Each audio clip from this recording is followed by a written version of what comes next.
අපි හැමෝගෙම ජීවිත ඇතුලේ අපිටත් හොරෙන් අපේ ජීවිතය පාලනය කරන සැඟවුණු රටාවන් තියෙනවා. නිකන් ඔටෝමැටික් වැඩ කරනවා වගේ. එතින් අද අපි කතා කරන්න යන්නේ මේ සැඟවුණු රටා ගැන. කොහොමද අපි මේවා හඳුනාගන්නේ? ඒ වගේම කොහොමද මේවා අපේ වාසියට හරවගන්නේ කියලා අපි බලමු. හිතන්නකෝ මෙහෙම දෙයක් කෙනෙක් දිහා බලපු ගමන්ම කියන්න පුළුවන්ද ඒ කෙනාට හෘදයාබාධයක් හැදෙන්න ළඟයි කියලා. අමුතු ප්‍රශ්නයක් නේද? අන්න ඒ අභිරහසෙන් තමයි අපි මේ කතාව පටන් ගන්නෙ. හරි. එහෙනම් අපි යමු ඒ අභිරහස විසඳන්න. අපේ පළවෙනි කොටස තමයි පරිපූරක වෛද්‍යවරියගේ සහජ බුද්ධිය. මේක ඇත්තටම වෙච්ච දෙයක්. මේකේ කිසිම මායාවක් නැහැ. තියෙන්නේ අත්දැකීම් වලින්ම මොළයට කාවැදුණු දැනුමක්. හිතන්න පරිපූරක වෛද්‍යවරයෙක් ඉන්නවා අවුරුදු ගාණක් හෘදේ රෝගීන් එක්ක වැඩ කඩලා පළපුරුදුයි. දවසක් එයා තමන්ගේ මාමණ්ඩිව බලන්න ගියාම එයාට නිකන් අමුතක් දැනෙනවා. හරියටම මොකක්ද කියලා කියන්න බෑ. ඒත් මොකක් හරි අවුලක් තියෙනවා වගේ හැඟීමක්. ඇත්තටම සිද්ධ වෙන්නේ හෘදයාබාධයක් ඉන්න කිට්ටු වෙනකොට මුහුණේ ලේ ගමනාගමනය වෙන පොඩි වෙනසක් එයාගේ මොළය අඳුනගන්න එක. එයා ඒක දැනුවත්ව කරන දෙයක් නෙමෙයි. ඒත් අවුරුදු ගානක අත්දැකීම් එයාගේ මොළේ ඒකට පුහුණු කරලා තිබුණා. හරි. දැන් අපි ඒ කතාවෙන් පොඩ්ඩක් එහාට යමු. ඒ සිද්ධිය පිටිපස්සේ තියෙන ලොකු කතාවට. ඒ කියන්නේ අපේ මොළය ඇත්තටම වැඩ කරන්නේ කොහොමද කියන එකට. අපේ මොළය කියන්නේ නිකම් අනාවේකී කියන මැෂින් එකක් වගේ. මේ වගේ හැකියාවක් තියෙන්නේ අර පරිපූරක වෛද්‍යවරියට විතරක්ම නෙවෙයි. හිතන්න හමුදා විශ්ලේෂකයෙක් ගැන. එයාට පුරවන් රේඩාර් තිරයක තියෙන තිත් ගොඩක් අතරින් සතුරු මිසයිලයක් හරියටම අඳුන ගන්න. ඒ වගේම තමයි කලාකාරයක් බලාගන්න කෙනෙක්ට එකපාරටම කියන්න පුළුවන් මේක හොර නිර්මාණයක් කියලා. ඇයි එහෙම කියන්නේ කියලා අහුවොත් සමහර විට යාලට පැහැදිලි කරන්න බැරි වෙයි. ඒත් යාලා දන්නවා ඒක හරි කියලා. ඉතින් මේක තමයි කතාවේ හරය. අපේ මොළය කියන්නේ නිතරම අනාවේකීය කියන මැෂින් එකක්. ඒක නිතරම වටපිටාව ස්කෑන් කරලා තොරතුරු වර්ග කරලා වැඩගත් වෙයි කියලා හිතන ඉඟි උඩට අරන් පෙන්නනවා. ඇයි එහෙම කරන්නේ? අනාගතේ මොකද්ද වෙන්නේ කියලා අනුමාන කරන්න සහ ඒකෙන් අපේ ශක්තිය ඉතිරි කරගන්න. අපේ සහජ බුද්ධිය කියලා කියන්නේත් මේකට තමයි. අපි නොදැනුවත්වම කරන පුරුදු පටන් ගන්නෙත් මෙතනින් තමයි. හැබැයි ඉතින් මේ තරම් කාර්යක්ෂම වෙන එකේ භයානක පැත්තකුත් තියෙනවා. අපි දැන් කතා කරන්නේ ඒ ගැන. ඒ තමයි ඔටෝ පයිලට් ක්‍රමයේ තියෙන අනුතර. කාර්යක්ෂමතාවය කියන්නේ දෙපැත්ත කැපෙන කඩුවක් වගේ. කොහොමද? මෙන්න මෙහෙම හිතන්න. සිල්ලර කඩයක වැඩ කරන කෙනෙක් ඉන්නවා. එයාගේ රාජකාරිය කොටසක් තමයි පාරිච්චි කරපු gift card කතුරින් කපලා විනාශ කරන එක. දවසක් පාරිභෝගිකයෙක් තමන්ගේ ක්‍රෙඩිට් කාඩ් එක දුන්නම අර සේවකයා පුරුද්දටම ඔටෝ පයිලට් වගේ ඒකත් කතුරෙන් දෙකට කපලා දානවා. තමන් කරපු දේ යාට තේරෙන්නේ අර පාරිභෝගිකයාගේ පුදුම වෙච්ච මූණ දැක්කට පස්සේ. මේ වගේ දේවල් අපේ ජීවිතවලත් ඕනතරම් වෙනවා. සමහර විට අපිටම වෙලා තියෙන්න පුරුවන්. හිතන්න කලින් පෙරපාසලක ඉගෙනුව කෙනෙක් දැන් ඔෆිස් එකේ වැඩ කරනවා. එයා පුරුද්දටම ඔෆිස් එකේ ඉන්න වැඩිහිටි යාළුවන්ගෙන් උතහනවා අත් සේදුවද කියලා. එහෙම නැත්නම් කලින් ලයිෆ් ගාඩ් කෙනෙක් වෙලා හිටපු කෙනෙක් පාක් එකක දුවල ළමින්ක කෑ ගහනවා ඇවිදින්න කියලා. ප්‍රශ්නයක් අහන්න කලින් සමාව ඉල්ලන එක, අනිත් අය කතා කරද්දී එයාලගේ වාක්‍ය සම්පූර්ණ කරන එක මේ ඔක්කොම ඒ වගේ ඔටෝ පයිලට් වැඩ තමයි. ප්‍රසිද්ධ මනෝවිද්‍යාඥයෙක් වෙන කාල් යුන් කියනවා මෙහෙම දෙයක්. ඔබ ඔබේ අවිඥානීය සවිඥානික තත්වයට ගේනකම් ඒක ඔබේ ජීවිතය පාලනය කරයි. ඔබ ඒකට දෛවය කියලා කියයි. මේකේ තේරුම තමයි අපි මේ අපිටත් හොරෙන් වෙන දේවල් ගැන දැනුවත් නැත්නම් අපිට හිතෙන්නේ අපේ ජීවිතේ අපේ පාලනයෙන් තොර දෙයක් ඒක දෛවය කියලා. හොඳයි. ඉතින් මේකට මොකද්ද විසඳුම? අපි කොහොමද මේ ඔටෝ පයිලට් ක්‍රමයෙන් මිදෙන්නේ? අපි දැන් බලමු ඒකට නිර්මාණය කරපු ක්‍රමයක් ගැන. ඒ තමයි අවිඥානීය සවිඥානික තත්වයට ගේන එක.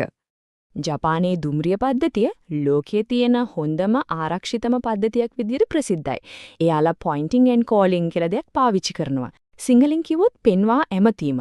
මේකෙන් වෙන්නේ දුම්රිය ක්‍රියාකරුවන් Taman ඒ මොහොතේ කරන දේ ගැන සම්පූර්ණ දැනුවත් කරන එක. මේ ක්‍රමය පුදුම විදිහට සාර්ථකයි. හේතුව තමයි ඒක අපේ ඉන්ද්‍රිය කිහිපයක්ම එකපාර පාවිච්චි කරන එක. ඇස් වලින් දකිනවා, අතින් පෙන්වනවා, කටින් කියනවා, කනින් අහනවා. ඉතින් ඉන්ද්‍රිය කිහිපයක්ම මේකට සම්බන්ධ වෙන නිසා මොළයට සිද්ධ වෙනවා යථාර්ථය පිළිගන්න. ඒ කියන්නේ නොදැනුවත්ව කරන පුරුද්දක් දැනුවත්ව කරන ක්‍රියාවක් බවට පත් වෙනවා. මේ ක්‍රමයේ ප්‍රතිඵල ඇත්තටම පුදුම සහගතයි. ජපානයේ දුම්රිය පද්ධතියේ පෙන්ම ඇමතීම පටන් ගත්තට පස්සේ මිනිස් වැරදි වලින් වෙන දේවල් 85%කින් අඩු වෙලා තියෙනවා. හිතන්නකෝ 85%ක්. ඒක සුළුපටු ගණක් නෙවෙයි. මේක තමයි අවිඥානීය සවිඥානිකකරණ එකේ තියෙන බලය. මනින්න පුළුවන් සැබෑ ප්‍රතිඵලයක්. වැරදි අඩු වෙනවා විතරක් නෙවෙයි ආරක්ෂාවත් වැඩි වෙනවා. මේ ක්‍රමය නිසා සිදුවෙන අනතුරු ප්‍රමාණය 100ට තීරකින් අඩු කරගන්න එයාලට පුළුවන් වෙලා තියෙනවා. බලන්න සරල දැනුවත් කිරීමේ ක්‍රියාවකින් කොච්චර ලොකු අනතුරු ප්‍රමාණයක් වළක්ව ගන්න පුළුවන්ද කියලා. මේකේ බලපෑම ජපානයට විතරක් සීමා වුණේ නැහැ.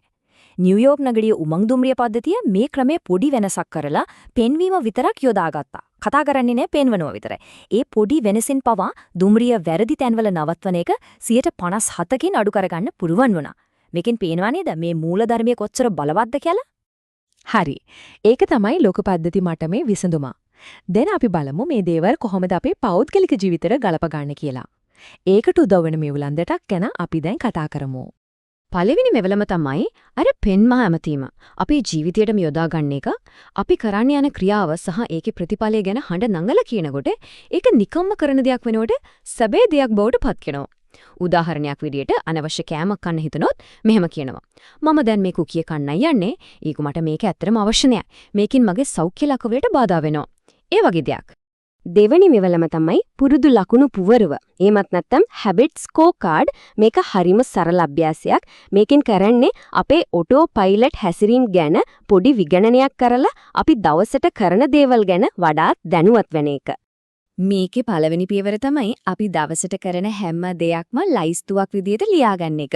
කිසිම හොඳ නරක තෝරන්නේ නැතුව උදේ නැගිට විලාවේ ඉඳන් කරන හැම දෙයක්ම ලියන්න. උදාහරණයක් විදියට නැගිටිනවා, ඇලර්ම් එක ඔෆ් කරනවා, ෆෝන් එක බලනවා, බාත්රූම් යනවා, බර කිරනවා, ඔය වගේ. දෙවන පියවර තමයි ඒ හැසිරීම් වලට ලකුණු දෙන එක. තමන්ගේ දීර්ඝකාලීන ඉලක්ක මොනවද කියලා හිතලා හැම පුරුද්දක් ඉස්සරහිනුත් හොඳ නම් ධන ලකුණක්, නරක නම් ඍණ ලකුණක්, මධ්‍යස්ථ නම් සමාන ලකුණක් දාන්න.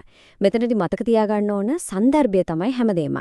බර අඩු කරගන්න හදන කෙනෙක්ට බේගලටක් කන එක ඍණ දෙයක් වෙන්න පුළුවන්. ඒත් මස් පිඬු වර්ධනය කරගන්න කෙනෙක්ට ඒක ධන දෙයක් වෙන්න පුළුවන්.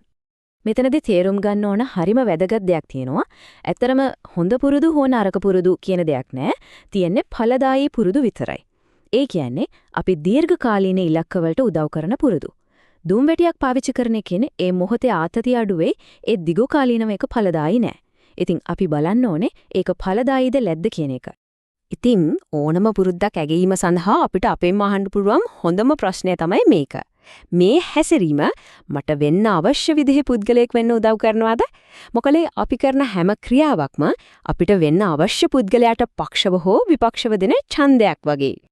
අවසාන වශයෙන් කියන්න තියෙන්නේ ඕනෑම වෙනසක් පටන් ගන්නෙ දැකීමෙන් කියන එක.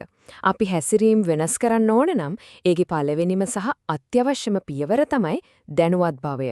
අපි නොදැනුවත්ම ඔටෝ පයිලට් එකේ කරන දේවල් ගැන සවිඥානිකව නිරීක්ෂණය කරන තැන තමයි හැම වෙනසක්ම පටන් ගන්නේ.